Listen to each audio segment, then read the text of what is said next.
peut rester 3 jours sans consommer d'eau. Ça veut dire que si on dépasse cette période, il peut y avoir des séquelles.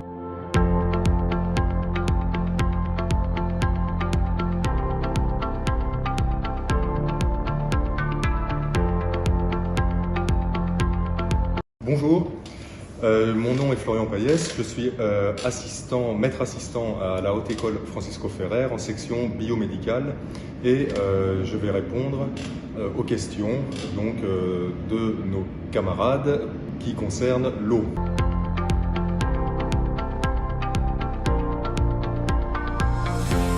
Alors, boire de l'eau, évidemment, c'est nécessaire car l'eau est un composant essentiel de la vie.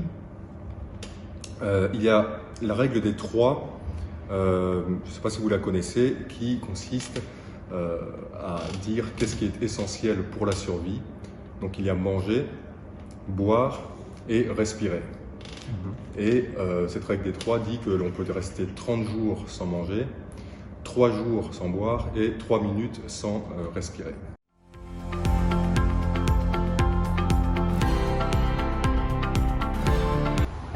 Water drinken is noodzakelijk omdat dat een van de meest menselijke basisbehoeften ooit is. We hebben dat nodig om ons te voeden, om actief te blijven. Het is ook iets heel puur, water. Het is een van de meest puurste drankvormen dat er eigenlijk bestaat. En ja, het is eigenlijk de meest basisbehoefte dat er maar is. Water. Parce que de l'eau, ça fait du bien. C'est pour les santé, même comme nous les sportifs. Même tu fais le sport, tu as fini. Tu as besoin de doucher, tu as besoin de boire de l'eau, parce que tu es à santé. Même tu manges pas un verre d'eau le matin et le soir, ça fait du bien. Oui, c'est pour assainir les reins, et c'est toujours mieux que l'alcool, bien qu'on n'ait jamais conservé l'oreille de Van Gogh dans de l'eau, mais dans du formol, donc voilà.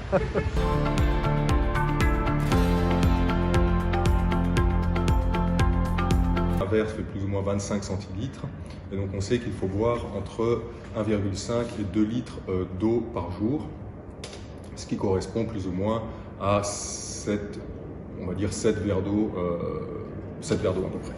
Donc cette consommation évidemment elle varie selon l'activité que l'on a et selon les pertes d'eau que l'on exprime. Donc les pertes d'eau ça se fait par les urines, par la transpiration et notamment par l'effort physique. Donc tout dépend de l'activité que l'on a à ce moment-là aussi. Si on a une grande activité physique, il faut consommer plus d'eau, sinon c'est pas nécessaire.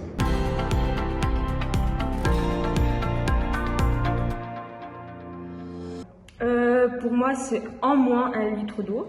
Donc ça va faire plus ou moins 4 verres.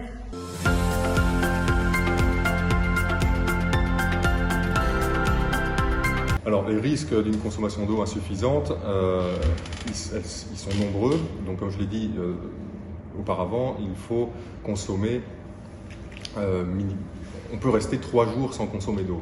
Ça veut dire que si on dépasse cette période, il peut y avoir des séquelles. Donc la déshydratation, elle est due à des affections, comme la diarrhée par exemple. Donc quand on a une diarrhée, on perd beaucoup d'eau.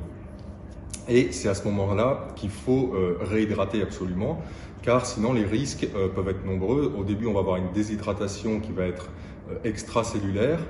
Ensuite, on va avoir une déshydratation qui va se propager au niveau intracellulaire et ça peut terminer par une déshydratation globale. Donc il y a des signes, des symptômes que l'on peut voir, par exemple une absence ou une diminution de larmes, une diminution des urines.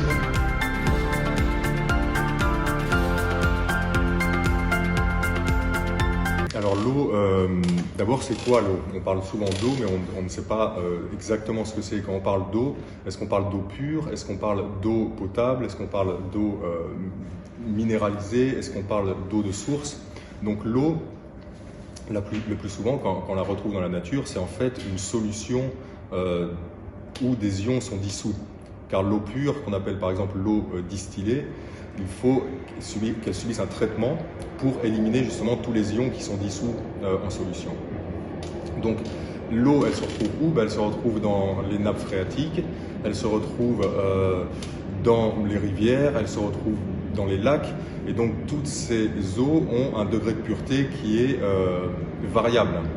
Et pour avoir une eau potable, il faut normalement faire des traitements plus ou moins appuyés pour obtenir une eau qui soit potable. Donc ces traitements, ils vont consister à quoi? Ils vont consister par exemple à éliminer certains minéraux, certaines bactéries, certains pesticides, certains métaux lourds qui permettent d'avoir de l'eau potable. Et pour avoir cette eau potable, il faut donc la traiter avec des traitements spéciaux. Ensuite, il faut la stocker. Il faut qu'elle puisse arriver jusque dans le robinet. Et donc, la question disait où on peut trouver de l'eau autre dans d'autres endroits en bouteille, au niveau du robinet. Mais pour que cette eau arrive au robinet, il faut qu'elle subisse tout un panel de traitement pour la rendre potable.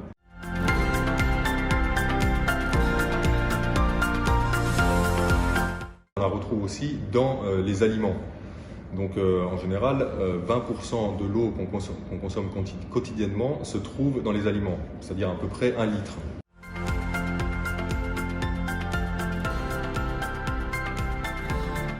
Dans les aliments, tous les jus sont normalement constitués d'eau.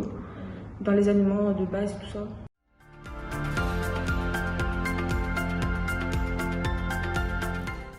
Certaines personnes qui sont aussi plus sujettes à moins consommer d'eau, par exemple les nourrissons ou les personnes âgées n'ont pas le réflexe d'aller consommer de l'eau. Et donc à ces gens-là, il faut leur rappeler, parce que parfois ils ont perdu la sensation de soif, il faut leur rappeler qu'ils doivent boire de l'eau pour éviter de se retrouver en déshydratation.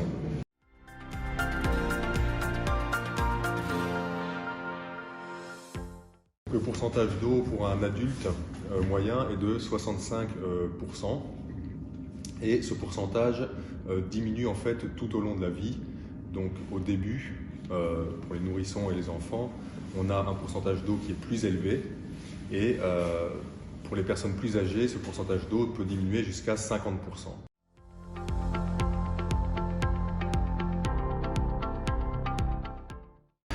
70, j'en ai. 70. Ouais, 70. Je pense 60%.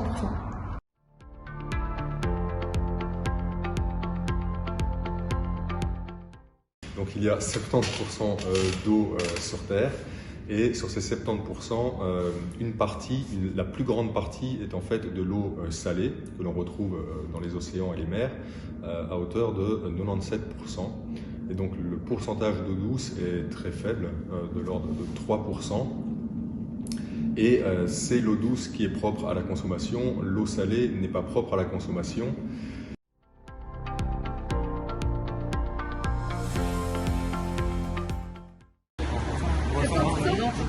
C'est 70% effectivement, et il faut savoir que dans ce 70%, seulement 2,5% de l'eau est potable. Ouais.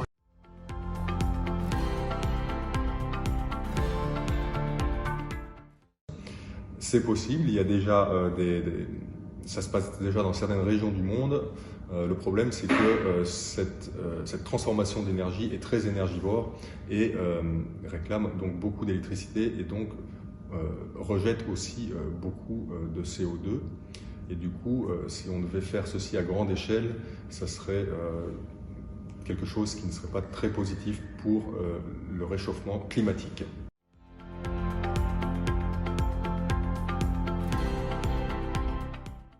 Alors, ce chiffre, je ne sais pas s'il est totalement exact, mais il va beaucoup dépendre de la consommation humaine en eau. Car comme on l'a dit précédemment, on a donc la majorité de l'eau sur Terre est salée, et il y a un très petit pourcentage d'eau douce. Cependant, cette eau douce, elle provient de l'eau de mer grâce à ce qu'on appelle le cycle de l'eau. Et donc, au niveau des océans, il se passe une évaporation de cette eau qui va se retrouver dans les précipitations au niveau terrestre, et donc ceci va nous fournir de l'eau douce. Donc, va fournir de l'eau douce aux nappes phréatiques lorsqu'il y a infiltration, ou dans les rivières ou les fleuves. Le problème pour le moment, c'est pas que cette quantité d'eau douce diminue véritablement, c'est qu'elle est mal utilisée ou bien trop utilisée. Et du coup, ceci c'est principalement dû à l'agriculture, qui est une grande consommatrice d'eau, mais aussi aux réseaux de distribution de l'eau qui ne sont pas optimales. Et donc, il y a certaines régions du monde qui n'ont pas accès à l'eau potable. Déjà aujourd'hui, il y a une grande partie du monde, de la population, 40% je pense, qui n'ont pas accès à l'eau potable, alors que l'eau potable est présente en quantité suffisante. Donc ici, ce n'est pas vraiment un problème de quantité d'eau, c'est plus un problème de distribution d'eau, de consommation d'eau, et d'optimiser cette distribution et cette consommation pour que tout le monde ait accès à l'eau potable. L'eau, donc ce cycle de l'eau dont j'ai parlé avant, c'est dû aux propriétés même de l'eau, de la molécule d'eau, qui est donc une molécule qui peut exister sous 3 formes, solide, liquide ou vapeur. Et donc le fait qu'il y ait de la vapeur d'eau, que de l'eau liquide se transforme en vapeur, ça permet justement la formation des nuages et la distribution de l'eau au niveau terrestre. Ce n'est pas remis en cause véritablement, même si le réchauffement climatique peut impacter sur justement la pluviométrie et sur les précipitations, et donc on va peut-être avoir certaines régions du monde qui avaient suffisamment d'eau ou qui ont suffisamment d'eau aujourd'hui qui dans un futur proche n'en auront plus parce que le changement des précipitations aura changé.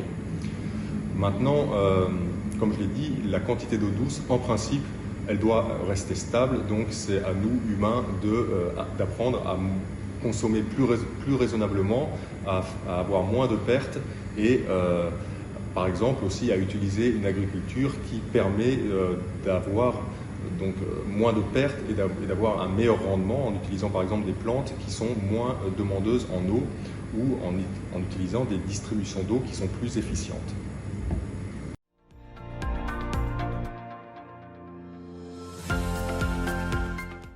De mens is eigenlijk een enorme vervuiler. We zijn eigenlijk heel slecht aan het omgaan met onze wereld. En we zijn eigenlijk stilaan aan het verwoesten. En het water gaat ook met rasse schreden achteruit. Er zijn heel veel landen die ook gewoon geen veilige toegang hebben tot water.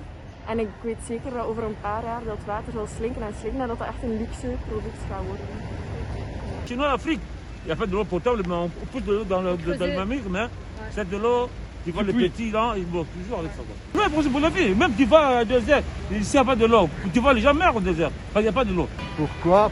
Je veux dire, surpopulation et deuxièmement, hygiène des gens. Mon grand-père paternel disait à son fils, c'est mon père, tu verras un jour on te fera payer l'eau. Et ça n'a pas tardé.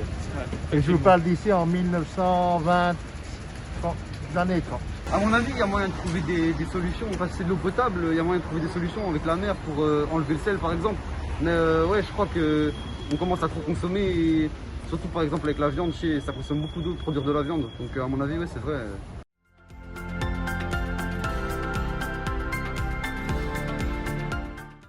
La raison est que la majorité de l'eau potable sur Terre se trouve dans les nappes phréatiques qui se trouvent à une profondeur en général assez élevée. Ces nappes phréatiques, elles se forment sur des échelles de temps assez longues suite à l'infiltration des précipitations dans la Terre en fait. Et donc le fait qu'il y ait cette infiltration qui prenne un certain temps, ça va permettre à l'eau de se purifier et donc d'arriver dans les nappes phréatiques avec un niveau de purification beaucoup plus élevé que l'eau qu'on pourrait trouver en surface dans les rivières ou dans les lacs ou dans même les fleuves. Et donc cette eau en surface, elle est aussi utilisée, mais à moins grande échelle, et elle demande des traitements beaucoup plus importants, alors que si on va prendre l'eau directement dans les nappes phréatiques, on peut avoir une eau qui est directement plus pure et consommable et plus facilement potable.